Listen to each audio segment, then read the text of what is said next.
আসসালামু আলাইকুম ওয়া রাহমাতুল্লাহি ওয়া বারাকাতুহু। আপনারা সবাই ভালো আছেন? ওয়ালাইকুম ওয়ালাইকুম আসসালাম। ওয়ালাইকুম আসসালামু আসসালাম। আলাইকুম স্যার, ওয়ালাইকুম আলহামদুলিল্লাহ ভালো আসসালাম, আছি। ভালো আপনি আছেন? কেমন আছেন? জি, আলহামদুলিল্লাহ, আমি আল্লাহর রহমতে ভালো আছি। আপনারা যদি আপনাদের, কেননা আমরা প্রতিদিন আপনাদের নাম এই জন্য জিজ্ঞেস করি যে ওই আমাদের গুলবাল উষা একাডেমির ইউটিউবে এটা যাবে তো। তো এই জন্য ফর্মালিটি হিসেবে আমরা নাম জিজ্ঞেস করি, আপনি নাম বলেন আর প্রতিষ্ঠানের আমার যে প্রতিষ্ঠানে পোস্ট করতেছেন এর নাম বলবেন। তা আপনাদের নামগুলো যদি বলতেন।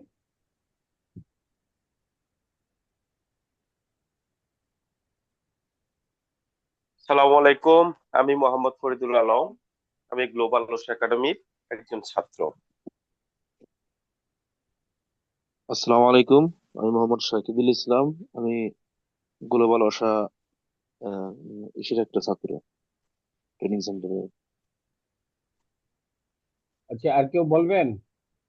আচ্ছা, আমি আমি শাহাদাত হোসেন। জি জি বলেন। স্যার শুনতে পাচ্ছেন? জি। আমি শাহাদাত হোসেন। ও আচ্ছা, সাদাত হোসেন ভাই, জি। থ্যাংক ইউ ভেরি মাচ আপনার নাম বলার জন্য।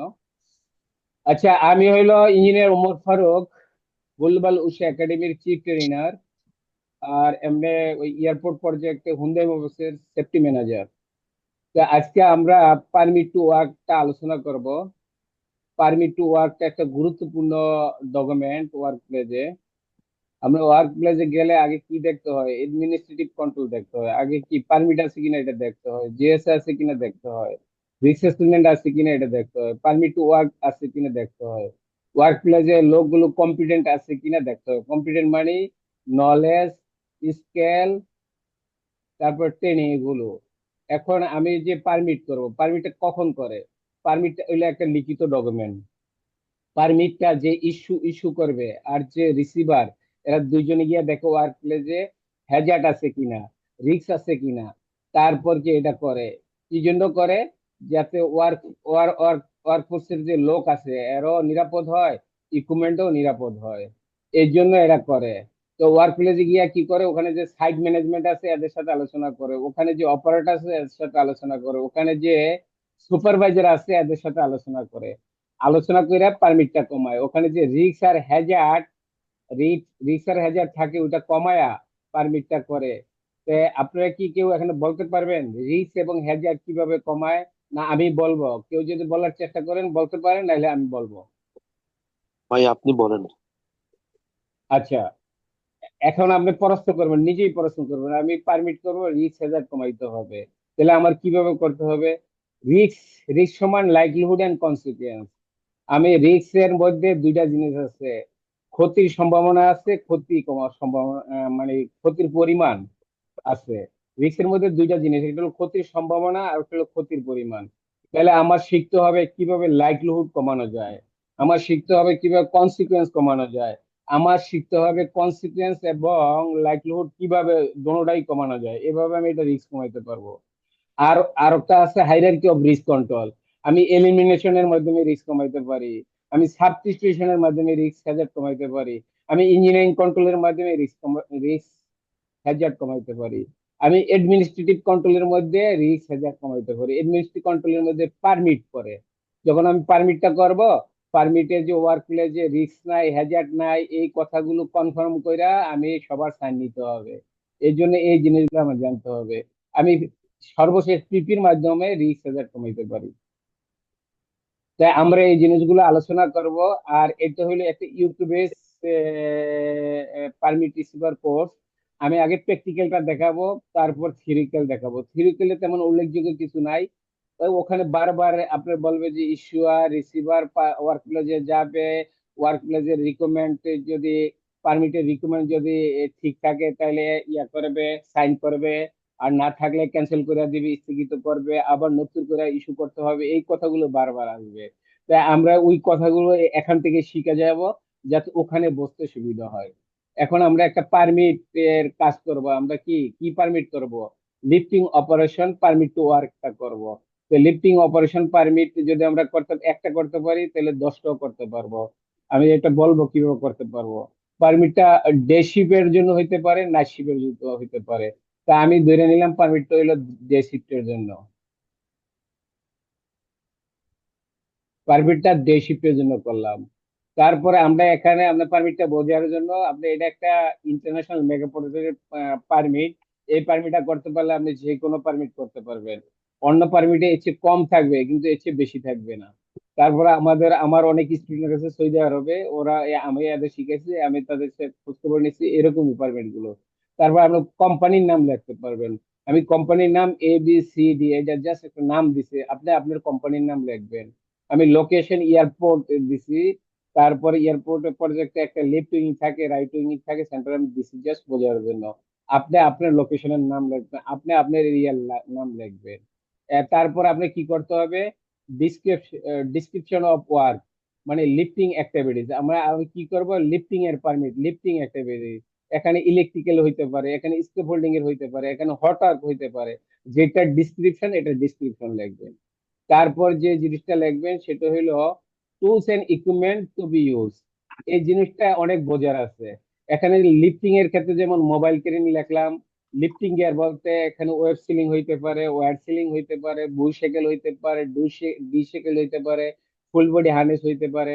এখন আমি মনে করলাম এটা আমি লিফটিং করব না, হঠাৎ করব, তখন আমি কি লিখবো, আমি গ্রাইন্ডিং মেশিন লিখবো, ওয়েল্ডিং মেশিন লিখবো, তারপরে গ্যাস কাটার লিখবো। এইভাবে মানে আমার যদি লিফটিং এর যে পারমিট, এবার মানে আমার যে পারমিট টু ওয়ার্ক এর এক একটা এক এক রকম থাকে। তাহলে সবগুলো জিনিসই এখানে কমন থাকে, শুধু যে জিনিসটা পার্থক্য থাকে সেটা হলো description of work and tools and equipment to be use. তাইলে এই জিনিসটা আপনি মনে রাখলে আর এই পারমিটটা করতে পারলে সব ধরনের পারমিট করতে পারবেন। তাইলে আমি কি করলাম, tools and equipment to be use, যেহেতু আমি লিফটিং করব, মোবাইল ক্যারিং দিয়া করব, লিফটিং গিয়ার এখানে লাগতে পারে রিগিং করার জন্য, ওয়্যার সিলিং হইতে পারে, ওয়্যার সিলিং হইতে পারে, বুশ সেকেল লাগতে পারে, ডুই সেকেল লাগতে পারে, যেহেতু আমি উপরে কাজ করব ফুল বডি হার্নেস লাগতে পারে। তারপর হলো পারমিট ভ্যালিডিটি। পারমিট ভ্যালিডিটিটা একদিনের জন্য হইতে পারে, 7 দিনের জন্য হইতে পারে, 15 দিনের জন্য হইতে পারে।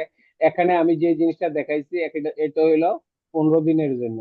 আমি 2 তারিখ থেকে শুরু করছি, 2/9/2025 থেকে শুরু করছি। পারমিটটা কখন লেখা শুরু করছি, 8টা বাজে, 8 AM এ লিখছি।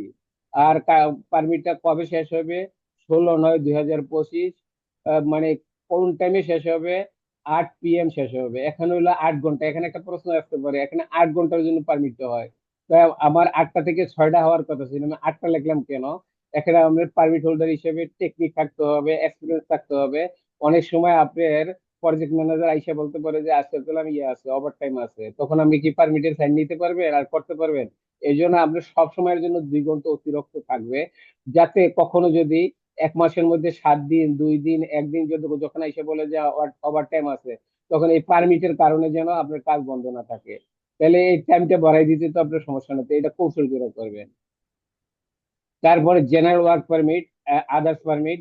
এখন আপনি যখন লিফটিং এর পারমিট করবেন, এ তো উপরে কাজ করতে পারে, স্ক্যাফোল্ডিং এর উপর কাজ করতে পারে, স্ক্যাফোল্ডিং এর উপর আবার হট ওয়ার্কের কাজ করতে পারে। তখন যে এইরকম 3টা পারমিট হলে 3টা পারমিট একসাথে অ্যাটাচ থাকবে, তখন এই জেনারেল পারমিটের এখানে শুধু পারমিট নাম্বারটা থাকবে, যাতে বোঝা যায় যে এই পারমিটের সাথে আরো পারমিট আছে।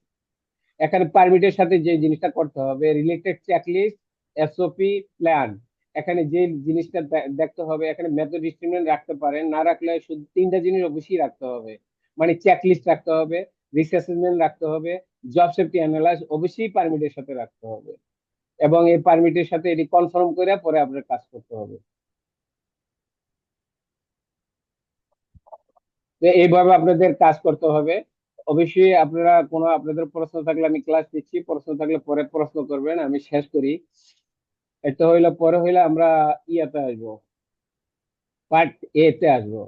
পার্ট এ তে application by site incharge, permit holder সে কি জিনিসগুলো কনফার্ম করবে, পারমিট নেওয়ার আগে কি জিনিসগুলো কনফার্ম করবে।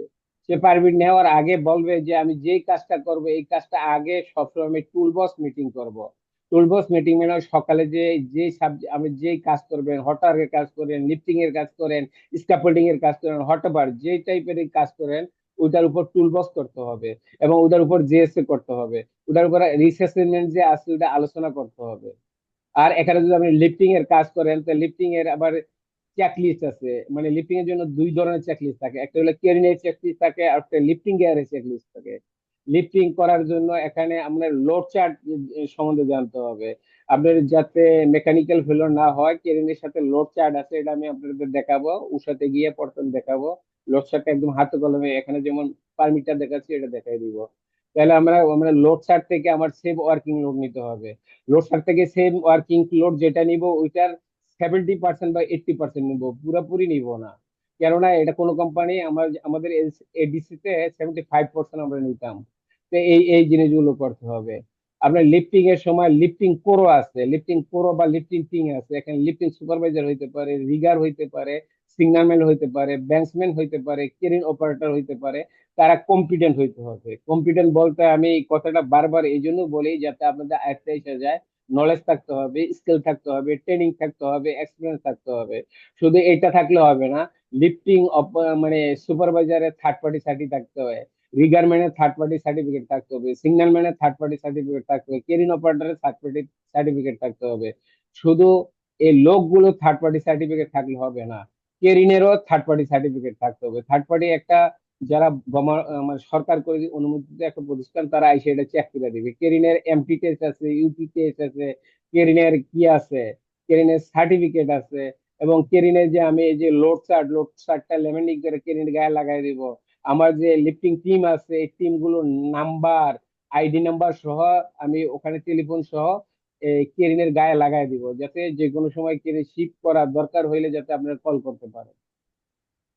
ক্রেনটা কাজ করার আগে আমরা চারিদিকটা ব্যারিকেড করতে হবে, এটা ব্যারিকেড করে সাইনেজ দিতে হবে। ক্রেনে যাতে আনঅথরাইজ লোক না যেতে পারে এই জন্য আপনার কি থাকতে হবে, ব্যাংকসম্যান থাকতে হবে। এই জিনিসগুলো করতে হবে। তো প্রতিটা পারমিটের এরকম কিছু শর্ত থাকে, শর্ত ফিল আপ কইরা ওখানে যে সাইন করবে ইস্যুয়ার আর যে মানে রিসিভার যে পারমিট হোল্ডার, এরা দুইজনে গিয়া ওয়ার্ক প্লেসে দেখবে এই শর্তগুলো ফুলফিল আছে। খালি আপনি যখন থিওরিতে জানবে খালি বলবে রিকোয়ারমেন্ট রিকোয়ারমেন্ট, মানে ফুলফিল হয় নাই, পারমিট স্থগিত করে দিবে, আবার নতুন ভাবে করতে হবে। আবার রিকোয়ারমেন্ট ফুলফিল হয়েছে, তারপর আবার পারমিট ইস্যু করে দিবে। তো রিকোয়ারমেন্ট বলতে এই জিনিসগুলো বলে টুলবক্স মিটিং, তারপর method statement, risk statement, job safety analyse, checklist, তারপরে যে মানে কম্পিটেন্ট, এই জিনিসগুলো পুরোপুরি বোঝায়। তো এই জিনিসগুলো বারবার এই জন্য বললাম যে ওখানে 20-25টা লাইন আছে, বারবার আপনি এই কথাই শুনবেন। এখন এখানে পারমিট হোল্ডার এখানে নাম লিখবে, পারমিট হোল্ডার লিখে এখানে বলবে যে উপরে যে কথাগুলো, এই কথাগুলো যে উপরে যে কাজগুলো যে ওয়ার্ক প্লেসের জন্য সেভ, ইকুইপমেন্টের জন্য সেভ, এই কথা আমি নিশ্চিত করতেছি। সে একটা স্টেটমেন্ট দিছে যে এখানে এটা সেভ, এই কথা নিশ্চিত করে তার নাম লেখলো। যে ডেটে মনে করেন আমার এখানে পারমিট হইলো, যদি আমি 2 তারিখে করি, তা আমি পারমিটটা 1 তারিখই সাইন নিয়ে নিব। কেননা আমি যে মনে করেন আমি হইলাম যে দুইটা কোম্পানিতে এয়ারপোর্টে জব করছি। তো একটা হইলো হুন্ডাই মোটরস আর একটা হলো জিংগং স্টিল ইন্টারন্যাশনাল। এখানে আমরা যখন বিদেশ যাবেন অথবা এয়ারপোর্টে যাবেন দেখবেন এই যে এয়ারপোর্টের পুরা ছাদটা যেটা, এটা হলো জিংগং স্টিল করছে। আমাদের প্রতি সপ্তাহে 300 পারমিট করতে হইতো। তো 300 পারমিট করলে তো এরকম হইতে পারে কোনো ওয়ার্ক প্লেসে যেই দিন পারমিট কাজ করবেন ওই দিনই সাইন নিতে পারে। তো 300 পারমিট তো ওই দিন সাইন নিতে নিতে আপনার কাছে সময় হয়ে যাবে। এই জন্য পরিস্থিতি বুঝা একদিন আগেও নেওয়া যেতে পারে, আবার পরিস্থিতি বুঝা ওয়ার্ক মানে ওয়ার্ক প্লেসের রুল এন্ড রেগুলেশন সেম ডেও আপনি সাইন নিতে পারেন। তো আমরা একদিন আগে নিলাম, তো আমি ডেট দিলাম, তারপর 8টা বাজে শুরু করলাম, সিগনেচার করলাম। সিগনেচার কইরা আমার এখানে যে পারমিটটা করছি, পারমিট হইলো দুইটা কোম্পানির সাপেক্ষে। একটা হইলো আমার মেন কন, যেমন আমার এখানে স্যামসাং হইলো মেন কন, আর স্যামসাং এর আন্ডারে আবার কমপক্ষে 100 মতো সাবকন ছিল। তো এখন এই যে সাবকনের পারমিট হোল্ডার, সে এই কথাগুলো মেন কনের সুপারভাইজারে নিয়ে দেইকা সে এরকম সাইন করছে। এখন কি করছে, এখন হলো part B, verify ABCD incharge. এখানে ইনচার্জ অনসাইট ইস্যুয়ার, যেখানে এখানে ইঞ্জিনিয়ার হবে, ইনচার্জ যে ইস্যুয়ার সাধারণত ইঞ্জিনিয়ার হয়। এখানে মানে সিভিল ইঞ্জিনিয়ার সাধারণত হয়। তো এই সিভিল ইঞ্জিনিয়ারও দেখবে যে পারমিট হোল্ডার সাবকনের যে কথাগুলো বললো, সে ফিজিক্যাল গিয়া দেখবে আসলে তার শর্তগুলো ঠিক আছে, মানে ওয়ার্ক প্লেসটাও সেফ আর ইকুইপমেন্ট ও সেফ, যদি এখানে কাজ করে কোনো সমস্যা নাই। যে সেও একটা বিবৃতি দিবে যে আমি যে উপরে যে জিনিসগুলো দেখছি আসলে এটা মূল্যায়ন করে দেখছি এটি সব ঠিক আছে, এই কাজটা করা যেতে পারে। তখন সে তার নামটা লিখবে, তার ডেট লিখবে, তার যে মানে এখানে যেহেতু 8টা সাইন করছে, এখানে একজনের থেকে একজনের যাইতে 8টা 5 মিনিট লাগতে পারে, তাহলে ইঞ্জিনিয়ারের সাইন নিবে, ইঞ্জিনিয়ারের ডেজিনেশন নিয়ে সাইন করে দিবে। এইভাবে কাজ করবে। তাইলে একজনের চিন্তা আছে, দুজনের চিন্তা ভালো, দুইজনের চিন্তা আছে, তিনজনের চিন্তা ভালো, এই জন্য কয়েকজনের দ্বারা এরকম ইয়া করবে। এখানে পরে আবার পার্ট সিতে মেইন কোণের সেফটি ইঞ্জিনিয়ার অথবা সেফটি ম্যানেজার থাকবে। এও এই যে ওয়ার্ক প্লেস যে সেফ আছে, এটা ওয়ার্ক প্লেসের জন্য সেফ, ইকুইপমেন্টের জন্য সেফ, কোনো সমস্যা নাই, সবকিছু আছে। এও এটা দেখা সেও সার্টিফিকেট কইরা সেও একটা বিবৃতি দিবে যে হ্যাঁ আমি রাসেল খান, আমি আসলে দেখছি 1 তারিখে মানে আসলে এই কাজটা মানে এখানে যে কাজ করবে এটা ওয়ার্ক প্লেসের জন্য সেফ, ইকুইপমেন্টের জন্য সেফ, এই কাজটা করা যেতে পারে, সে একটা বিবৃতি দিল। তারপর আবার কি আরো একজন সিনিয়র ইঞ্জিনিয়ার থাকবে, সেও এরকম সবগুলো কম্পেয়ার করে দেখবে যে আসলে কাজটা নিরাপদ ওয়ার্ক প্লেসের জন্য, ওয়ার্কারের জন্য, ইকুইপমেন্টের জন্য। সেও এরকম সাইন করলো, ডেট দিল, তারপর টাইম লেখলো। একজনের থেকে একজনের 5 মিনিট দূরত্ব রাখবে, একটা লোকের থেকে আরেকটা লোক যেতে একটু সময় লাগতে পারে, তারপর কাছাকাছি থাকলে সাইন করতে সময় লাগতে পারে। পরিশেষে যেটা করবে, পরিশেষে হইলো যে প্রজেক্টের যে পিএম আছে, পিএমও ওদের থেকে খোঁজ খবর নিবে, হয়তোবা সে দরকার হলে যাবে। অনেক কোরিয়ান পিএম গুলো যাইতো একদম সকালে গিয়া ঘুরিয়া দেখে আসতো যে আসলে কাজগুলো সেফ কিনা। দেখা সেও তার নাম লিখবে, ডেট দিবে, টাইম দিবে, তার ডেজিনেশন লিখবে, সাইন করবে। এরকম সাইন করলে পারমিট হয়ে গেল। এখন পারমিট হয়ে গেলে এটা পারমিটের প্রথম পার্ট। এখন পার্ট এফ, পার্ট এফ এ কি হবে? পার্ট এফ হইলো প্রতিদিন সাইন নিতে হবে। আমি যে 15 দিনের জন্য, 15 দিনের জন্য যে সাইন নিলাম, এই 15 দিনের এই যে ইয়াটা আছে, এটা আমার দেখাইতে হবে। 15 দিনে কি আছে, আমি 1 তারিখে সাইন নিচ্ছি, 2 তারিখ থেকে কাজ, তো 2 তারিখে সাইন নিব, 3 তারিখে, 4 তারিখে, 5 তারিখে, 6 তারিখে, 7 তারিখে, 8 তারিখে, অনুরূপ ভাবে 16 তারিখে প্রতিদিন সাইন নিব। কার্ড সর নিব, পারমিট হোল্ডার তারিখ দিয়ে সাইন করবে, পরে একজন ইঞ্জিনিয়ারের সাইন দিবে, একজনের সেফটি সাইন দিবে। পারমিট হলো সাব পারমিট হোল্ডারটা সাব কোণের ছিল, আর যে ইঞ্জিনিয়ার ছিল এটা মেন কোণের ইঞ্জিনিয়ার ছিল, মেন কোণের সেফটি ছিল। এভাবে কাজ 16 দিন কাজ করলো। তো এই কাজ করলে এটা হইলো পারমিটের একটা দ্বিতীয় অংশ চলে গেল। তা পারমিটের দ্বিতীয় অংশ হলে তৃতীয় পারমিটের একটা তৃতীয় অংশ আছে। পারমিটের তৃতীয় অংশটা কি? পারমিটটা আবার আমার জমা দিতে হবে।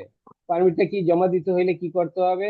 আমার পারমিটটা জমা দিতে হইলে এখানে ক্লোজ ইন্সপেকশন কমপ্লিট, পারমিটে যে কাজ হইলে ওখানে হাউস কিপিং করতে হবে, ওখানে যে কম্বাস্টেবল নাই, ওখানে যে মানে কেউ স্লিপ ট্রিপ না খাইতে পারে এই জন্য তার কনফার্ম করতে হবে যে এই জায়গায় কাজ করছে ওখানে হাউস কিপিং আছে, জায়গা পরিষ্কার আছে, এই কনফার্ম কইরা সেই পারমিট হোল্ডার সাইন করবে। পারমিট হোল্ডার নাম লেখা সাইন করবে। পরে আবার এই যে মেন কোণের যে ইঞ্জিনিয়ার সে আসলে গিয়া দেখবে আসলে ওখানে হাউস কিপিং করা আছে কিনা, ওখানে স্লিপ ট্রিপ খাওয়ার মতো এরকম হ্যাজার্ড আছে কিনা, বা কম্বাস্টেবল আছে কিনা, স্পার্ক হয়ে আগুন লাগতে পারে, এরকম সে দেইকা পরে পারমিটটা ক্লোজ করবে। এইভাবে একটা পারমিট করতে হয়। তো এইভাবে পারমিট করলে তাহলে কি আমরা প্রতিটা পারমিট, এটা ইলেকট্রিক পারমিট হোক, ওয়াটার পারমিট হোক, এক্সকাভেশনের পারমিট হোক, সবগুলো সেম থাকবে।